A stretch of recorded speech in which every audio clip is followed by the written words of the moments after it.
Matilda by Roald Dahl. Chapter 5. Arithmetic. Matilda longed for her parents to be good and loving and understanding and honorable and intelligent.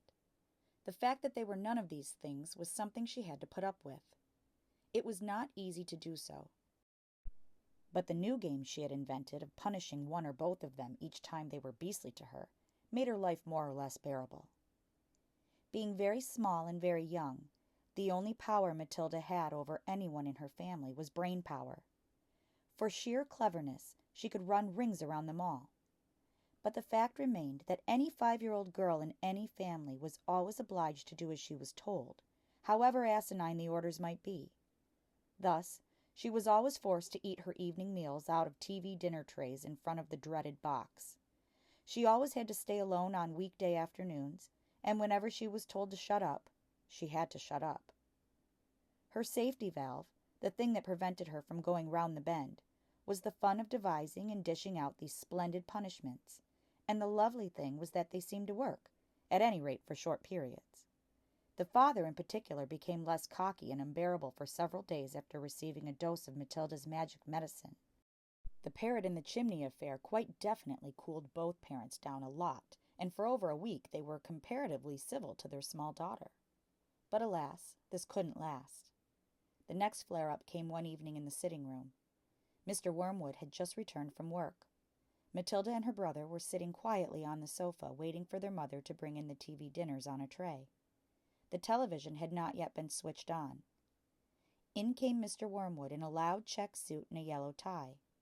The appalling broad orange and green check of the jacket and trousers almost blinded the onlooker. He looked like a low-grade bookmaker dressed up for his daughter's wedding, and he was clearly very pleased with himself this evening. He sat down in an armchair and rubbed his hands together and addressed his son in a loud voice. "Well, my boy," he said, "your father's had a most successful day. He is a lot richer tonight than he was this morning. He has sold no less than 5 gearboxes, the electric drill on the speedometer cables, a splash of paint here and there, and a few other clever little tricks, and the idiots were all falling over themselves to buy."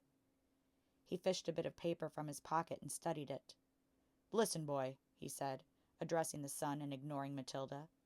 "Seeing as you'll be going into this business with me one day, you've got to know how to add up the profits you make at the end of each day. Go and get yourself a pad and a pencil, and let's see how clever you are." The son obediently left the room and returned with the writing materials. "Write down these figures," the father said, reading from his bit of paper.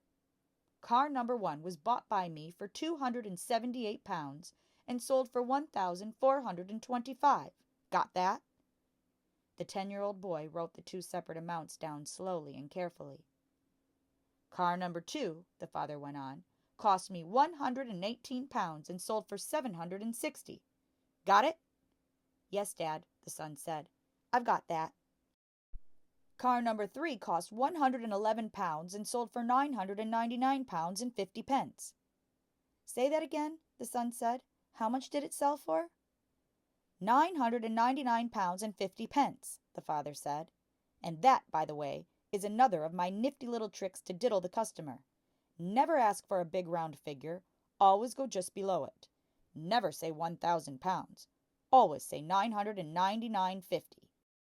It sounds much less, but it isn't. Clever, isn't it?"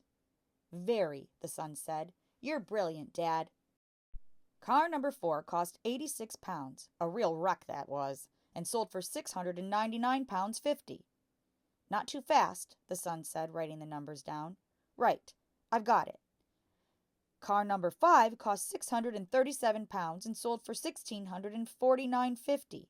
You got all those figures written down, son?"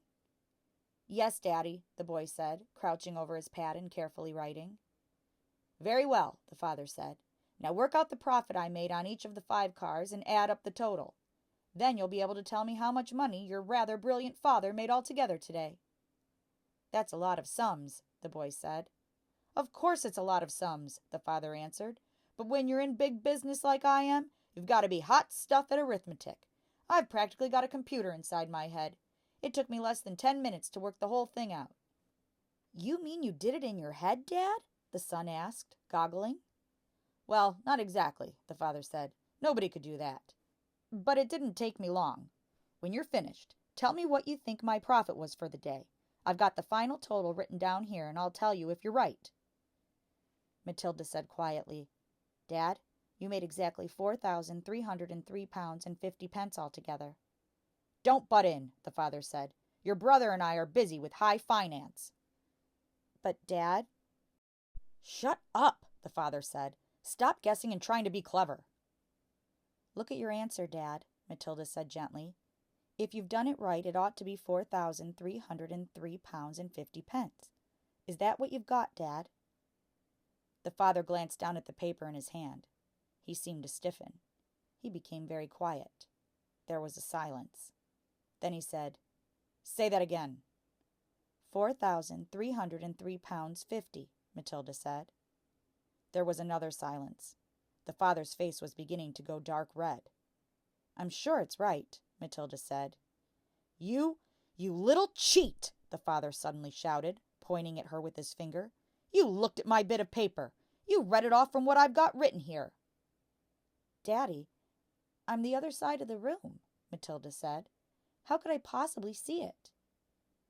"Don't give me that rubbish," the father shouted. "Of course you looked. You must have looked. No one in the world could give the right answer just like that, especially a girl. You're a little cheat, madam. That's what you are, a cheat and a liar." At that point, the mother came in carrying a large tray on which were the 4 suppers. This time it was fish and chips, which Mrs. Wormwood had picked up in the fish and chip shop on her way home from bingo.